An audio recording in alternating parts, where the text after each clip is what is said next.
Hello दोस्तों, कैसे हैं आप लोग। आई होप आप सब अच्छे होंगे। तो चलिए बिना किसी देरी के कहानी को शुरू करते हैं। सुनैना ने बहुत प्यार से अपने सास ससुर और राहुल को नाश्ते के लिए बुलाया, पर नाश्ते की प्लेट देखते ही राहुल गुस्सा हो गया। तुम्हारे घर पर क्या सुबह उठकर अनहेल्दी पराठे खाते हैं? राहुल ने कहा। मुझे ये सब अच्छा नहीं लगता। इस घर में कुछ भी करने का सोच रही हो तो पूछ तो लो। राहुल ने सुनैना को गुस्से से कहा और चला गया। सुनैना की सास उसे देखती रही। खाने की टेबल पर उसके साथ ऐसा व्यवहार किया गया जैसे वो इस घर की बहू नहीं, कोई नौकरानी हो जिसने किचन में कुछ खराब बना दिया। सुनैना ने जिंदगी में कुछ और नहीं मांगा था। उसे बस एक ऐसा पति चाहिए था जिसके सामने वो अपनी बातें रख सके, उसके साथ हंस खेल सके। सुनैना की सास ने बात संभालने की कोशिश करते हुए कहा, अरे वो राहुल ऐसा ही है, इसे हेल्दी नाश्ता करने की आदत है। बहुत बार मुझ पर भी गुस्सा हो जाता है। सुनैना को लग रहा था कि ऐसा करना सही नहीं है। उसने तो बस अपने पति के लिए कुछ करना चाहा था। उसे आए हुए एक दिन ही हुआ था कि उसे लोगों ने समझा दिया था कि ये उसका घर नहीं है। शादी से पहले उसके रिश्तेदार आकर कहते थे कि उसकी शादी जिस घर में हुई है वो घर की मालकिन बनकर रहेगी, लेकिन सुनैना को तो अपना घर कोई था ही नहीं। राहुल उसे अपनी पत्नी नहीं समझ रहा था, इसका अंदाजा उसे हो गया था। थोड़ी देर बाद सुनैना घर के बाग में जाकर बैठ गई। माली के होते हुए भी वो बाग बेजान ही लग रहा था। सुनैना का एक ही शौक था, उसे भी छीन लिया गया था। उसके मन में आया कि वो जाकर कम से कम एक पौधे की देखभाल खुद कर ले, लेकिन उसे लगा कि कहीं फिर से तुम्हारा घर वाला ताना उसे न मिल जाए। सुनैना चाहती थी कि एक बार तो राहुल उससे बात करे। उसके पगफेरे की रस्म का वक्त हो चला था। घर वालों की तरफ से मामा का लड़का मोहित आया था, विदा करवाकर ले गया। घर पहुंचते ही माँ पापा को देख सुनैना रो पड़ी।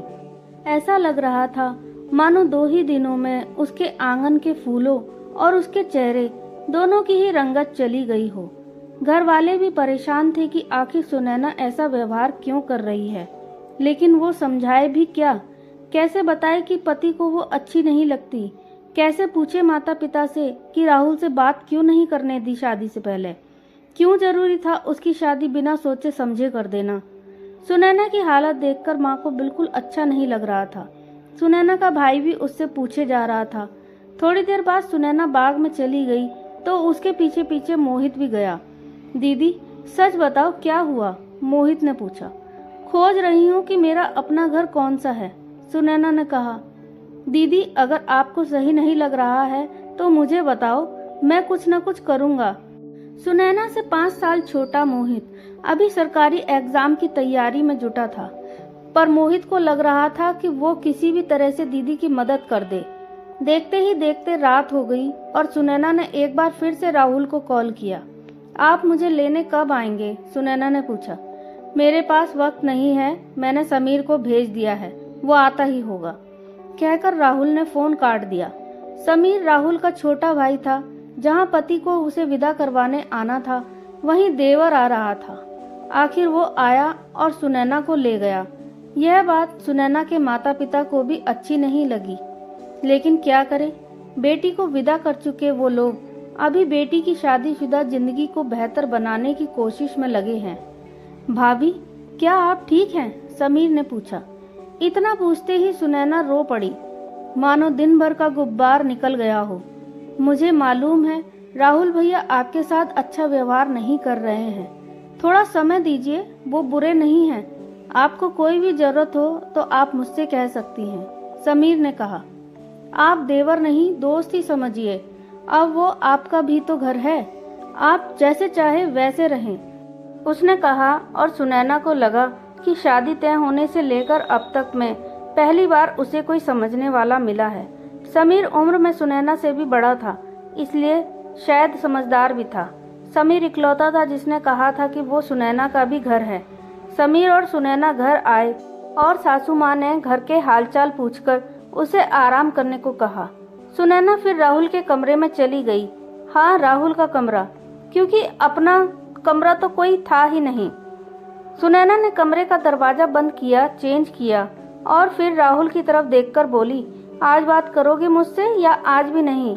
राहुल ने उसकी तरफ देखा और मानो वो किसी सोच में पड़ गया। राहुल को भी अभी तक यह एहसास नहीं हो रहा था कि सुनैना अब उसकी पत्नी बन गई है।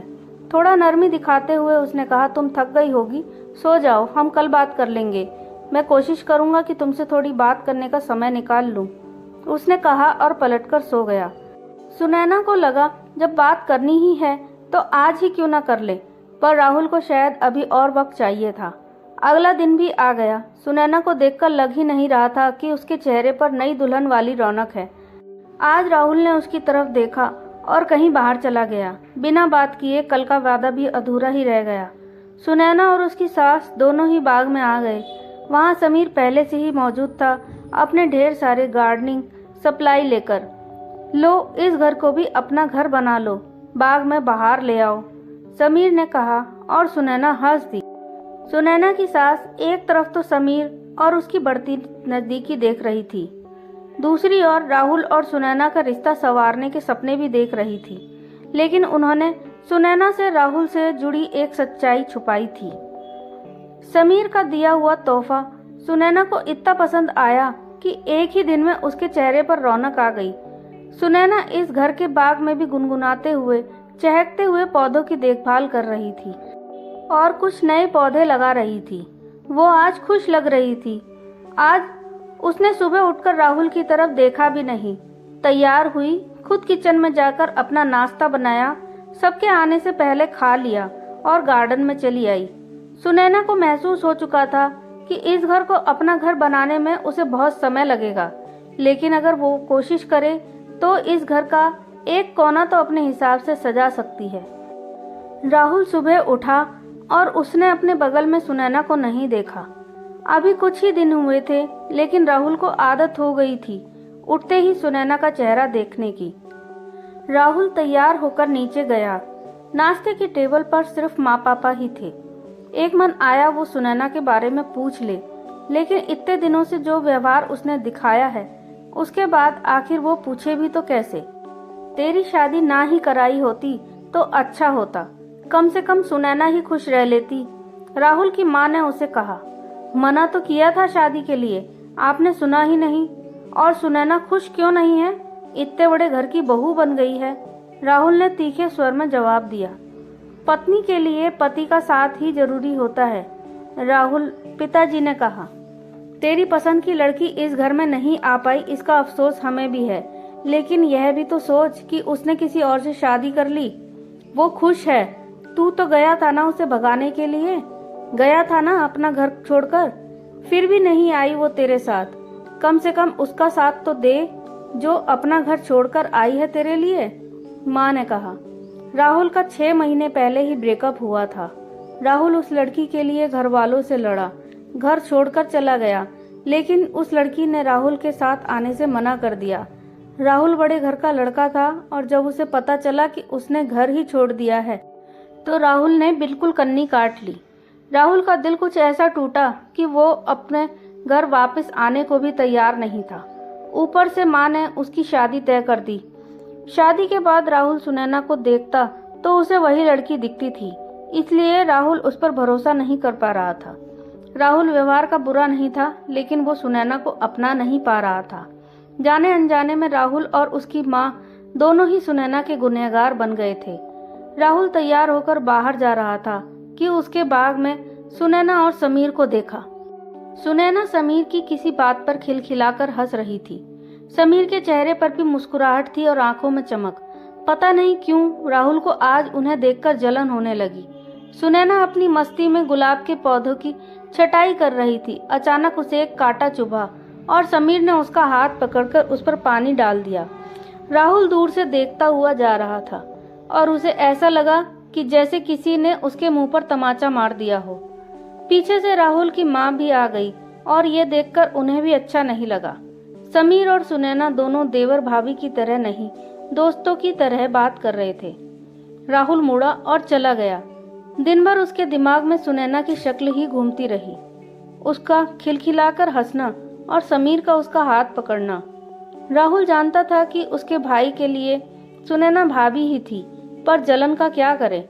रात को घर पहुंचा तो उसने देखा कि सुनैना हरी साड़ी में एकदम तैयार खड़ी थी, होठों पर गुलाबी सी लिपस्टिक, आंखों में काजल और कानों में सुंदर बालियां, खुले हुए बाल और हाथों में चूड़ियां।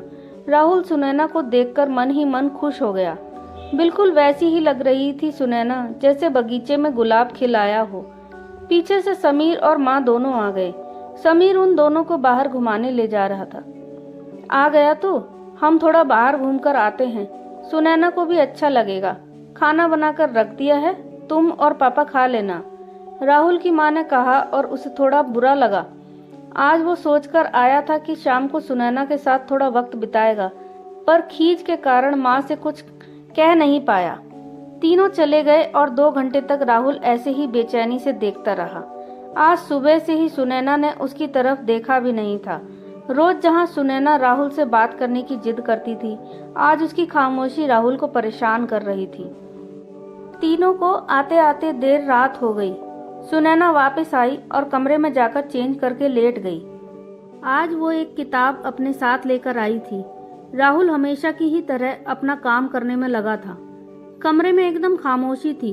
फिर राहुल ने सुनैना से पूछ ही लिया, आज का दिन कैसा था तुम्हारा? सुनैना चौंक गई कि आज अचानक राहुल उससे कैसे बात कर रहा है, पर उसके मन में शादी के तुरंत बाद वाला व्यवहार घर कर चुका था। इस बार बेरुखी दिखाने की बारी सुनैना की थी। अच्छा था, सुनैना ने कहा और फिर किताब में अपना ध्यान लगा लिया।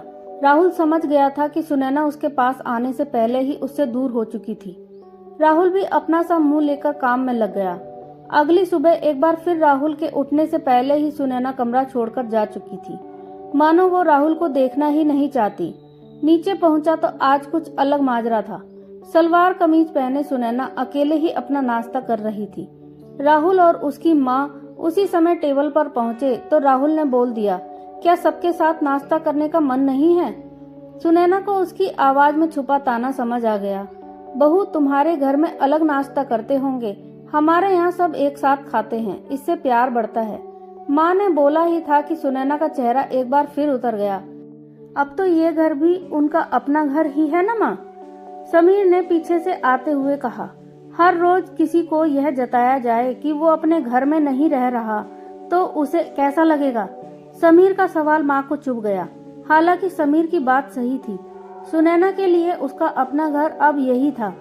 राहुल की बेरुखी का जवाब कैसे देगी सुनैना की सास उसे?